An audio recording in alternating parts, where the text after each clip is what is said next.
When you think of European royalty, your mind probably conjures images of ancient, unbroken lineages, of grand, imposing castles, and of epic, history-shaping battles. You imagine powerful dynasties like the Windsors, the Bourbons, or the Habsburgs, names that have become completely synonymous with the very idea of crowns and thrones. But what if I told you that some of Europe's most influential and powerful aristocratic houses started not on the fields of war, but in the fast-paced, high-stakes world of finance? And what if some of the most formidable princes of the 19th century were in fact Jewish? This is the largely hidden history of a completely different kind of aristocracy, one whose power wasn't inherited through centuries of land ownership, but was forged in the crucible of commerce.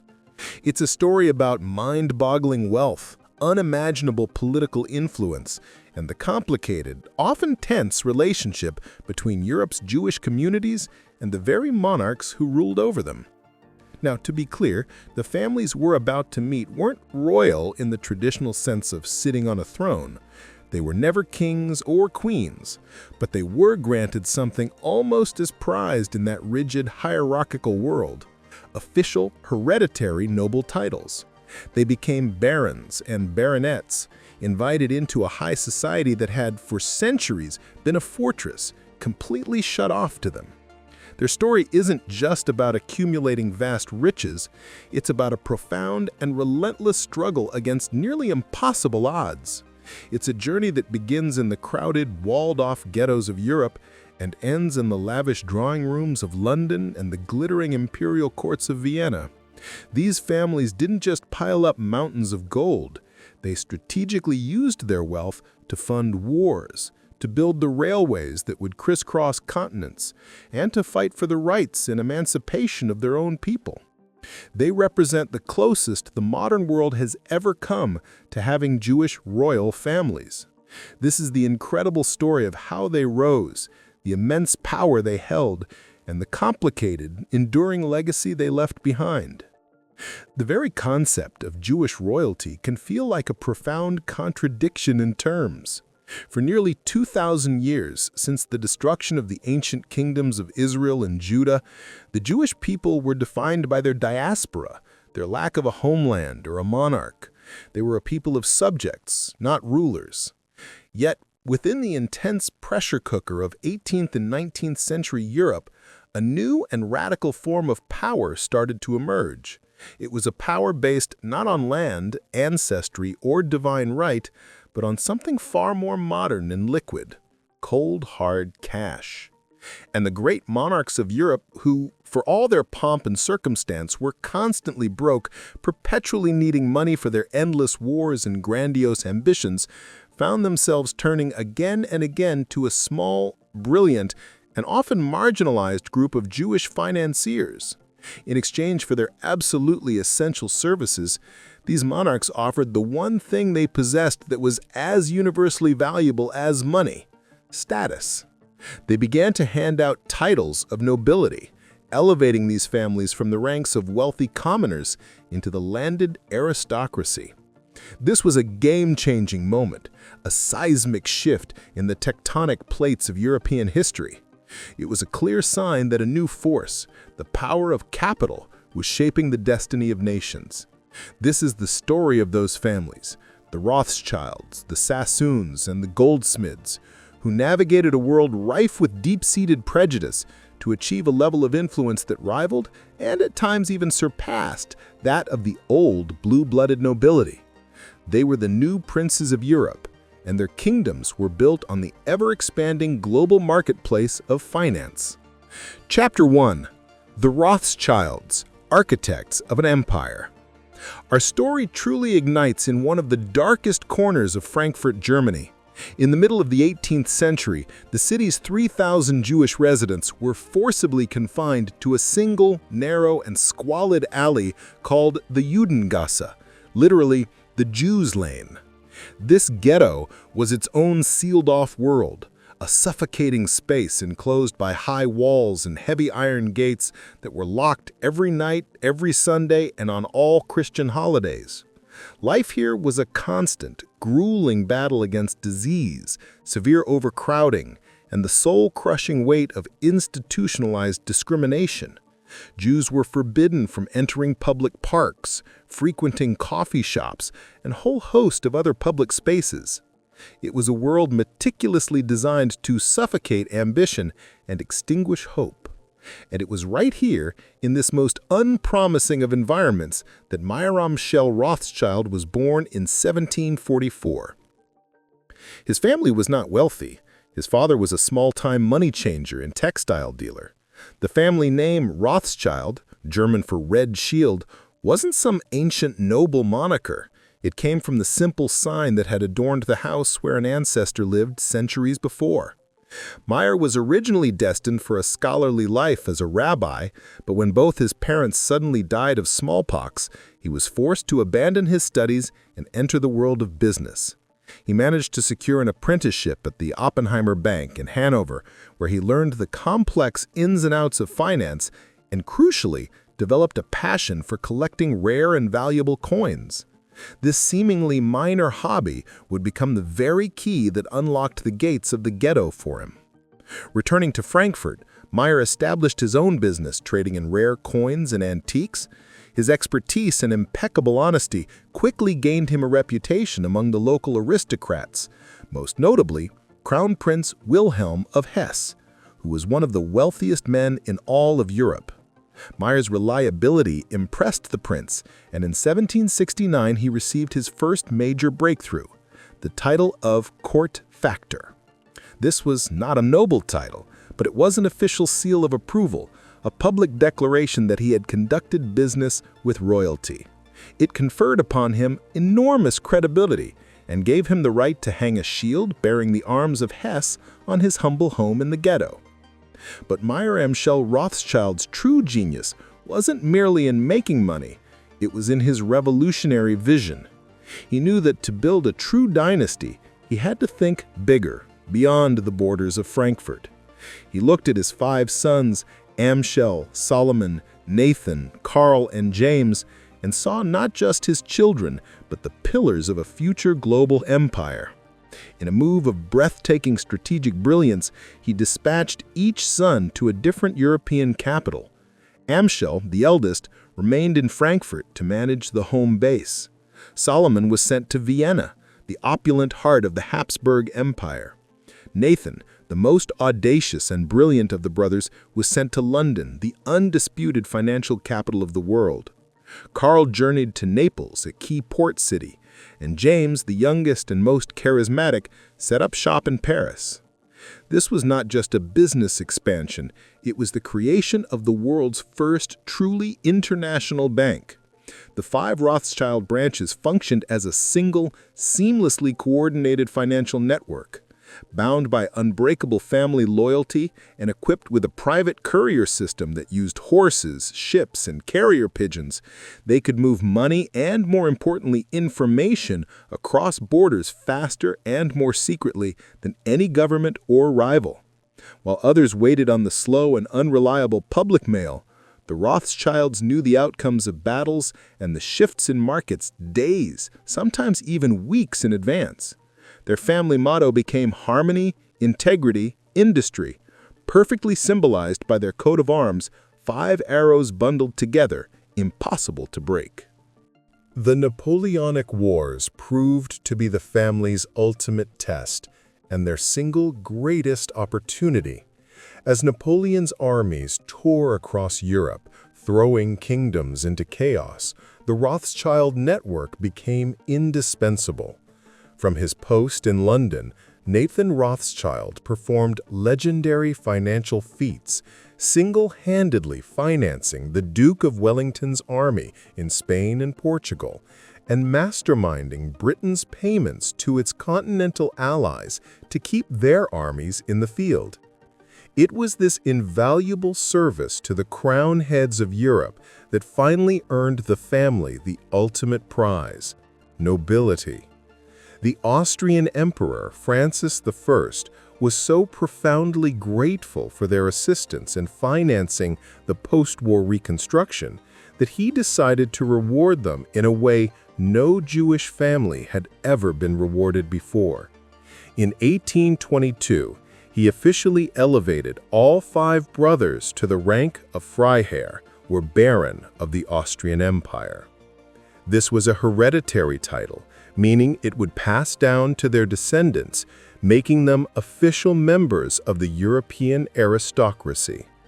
The Rothschilds were no longer just fantastically wealthy commoners. They were now barons.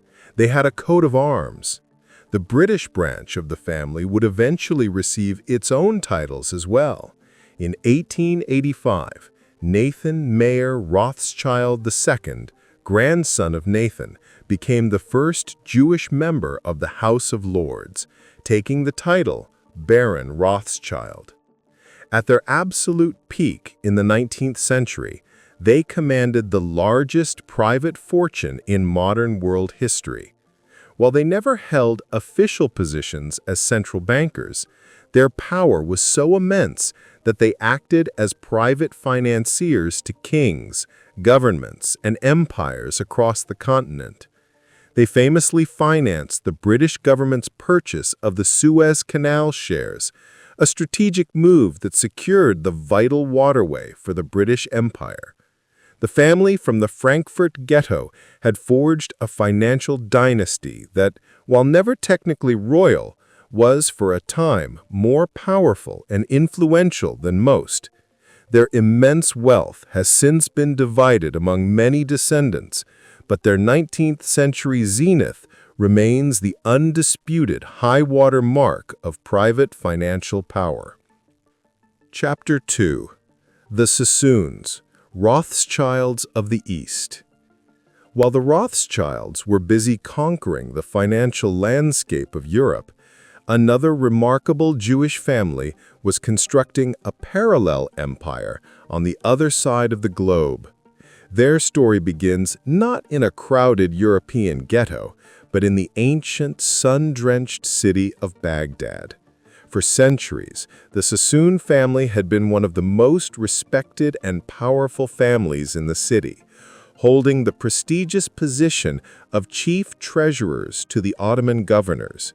They were, for all intents and purposes, the financial aristocracy of Baghdad. However, their exalted position was always precarious, dependent on the whims of the ruling pasha. In the late 1820s, a new hostile governor rose to power and began to persecute the city's Jewish community. Recognizing the imminent danger, the family patriarch, David Sassoon, made the fateful decision to flee. He escaped Baghdad in 1828, eventually making his way to Bombay, India, in 1832, arriving as a nearly penniless refugee. But he carried with him his family's most valuable assets, generations of financial expertise, and an unshakable ambition. Bombay, then under the firm control of the British East India Company, was a bustling hub of commerce and opportunity. David Sassoon, a deeply religious man who famously never learned English and wore his traditional Baghdad robes for his entire life, quickly saw that the path to success lay in aligning his business with the interests of the British Empire. He founded David Sassoon & Co., and in a move mirroring Mayer Rothschild's strategy, he sent his 8 sons to establish branches of the family business across Asia, with crucial outposts in China. The trading empire they constructed was nothing short of colossal. A jealous rival once remarked, "Silver and gold, silks, gums and spices, opium and cotton, whatever moves over sea or land feels the hand or bears the mark of Sassoon & Co." Their fortune exploded thanks to 2 key commodities. The first was cotton. During the American Civil War, when Union blockades cut off supplies from the American South, the Sassoons supplied Britain's hungry textile mills with Indian cotton.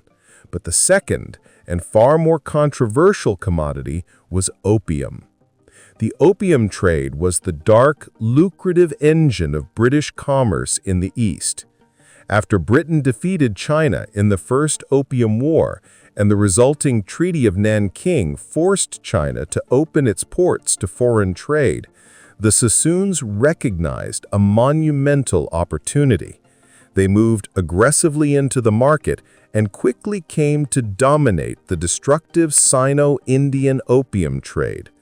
While some sources claim they controlled as much as 70% of the entire trade, it is certain they were the leading force in a morally fraught business that built an astonishing fortune, earning them the well-deserved nickname the Rothschilds of the East. Like the Rothschilds, David Sassoon understood that wealth was a tool for both philanthropy and power. He became a massive philanthropist, using his fortune to build synagogues, hospitals, schools, and the famous Sassoon docks across India. But he also knew that to truly secure his family's legacy, they had to become an integral part of the British establishment itself. His son, Abdullah, took this ambition to the next level.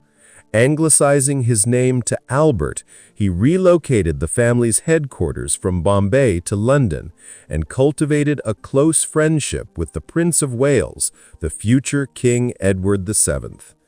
Albert lived the life of a quintessential English aristocrat, purchasing enormous country estates and London mansions and actively courting high society.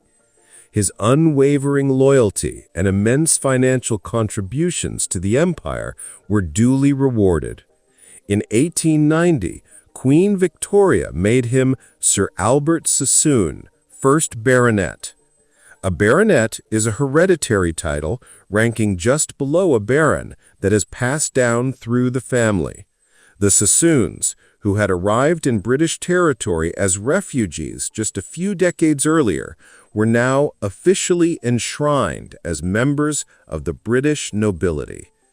The next generation cemented this elite status when Albert's son, Sir Edward Sassoon, married a Rothschild, symbolically uniting the two greatest Jewish financial dynasties in the world. Their son, Sir Pfeffel Sassoon, became a government minister and a celebrated socialite. The family that had fled Baghdad in fear now walked the corridors of global power with ease. But their story also carries a cautionary tale.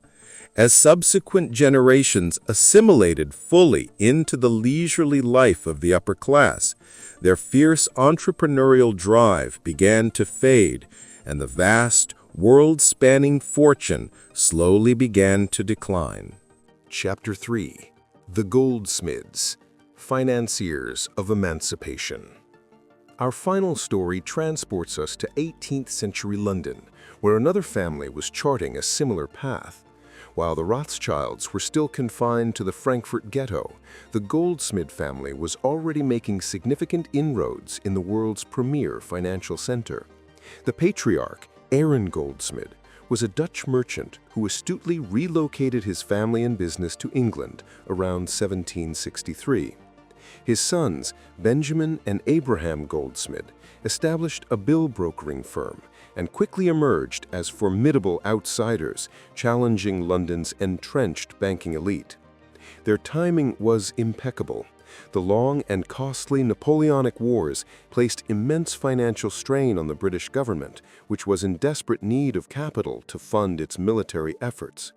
The Goldsmid brothers rose to the occasion, aggressively competing for and winning lucrative government loan contracts, often in partnership with the powerful Baring family. They became titans of the London Stock Exchange. They leveraged their newfound wealth and influence to break down social barriers, famously befriending the sons of King George III and helping to change the prevailing perceptions of Jews in English society. But the immense pressure of their high-stakes world took a horrific toll. In 1808, Benjamin, who reportedly suffered from severe depression, tragically took his own life. Just 2 years later, in 1810, his brother Abraham faced a devastating financial catastrophe and, staring down the barrel of ruin, also committed suicide. The shocking and tragic end of the two brothers served as a grim reminder of the volatile and ruthless world they inhabited. But the Goldsmid dynasty was not over. The monumental task of rebuilding the family's name and fortune fell to their nephew, Isaac Lyon Goldsmid. Isaac was a brilliant and cautious financier who had learned critical lessons from his uncle's spectacular triumphs and their devastating tragedies. He co-founded the firm Mocatta and Goldsmid, which would go on to become the official bullion broker to the Bank of England, and meticulously built a new, massive fortune of his own. For Isaac, however, wealth was never the ultimate goal. It was a means to a much greater end. His life's consuming passion became the fight for Jewish emancipation in Britain. At the time, professing Jews in Britain were systematically barred from attending universities, holding public office, and, most importantly, sitting in Parliament. Isaac became the foremost leader and primary financier of the long and arduous campaign for equal rights, using his vast wealth and extensive political connections to lobby politicians and tirelessly fund the cause. His central role in this pivotal struggle for civil rights, combined with his enormous contributions to British finance, eventually earned him the deep respect of the establishment. In 1841, that respect was made official. Isaac Lyon Goldsmid was made a baronet, becoming the first professing Jew in English history to receive a hereditary title. This was a monumental victory, not just for him, but for the entire Jewish community. It was a clear and powerful signal that a Jew could be seen as a full and honored member of English society. The Portuguese government also made him a baron, a title he was granted permission to use in the UK.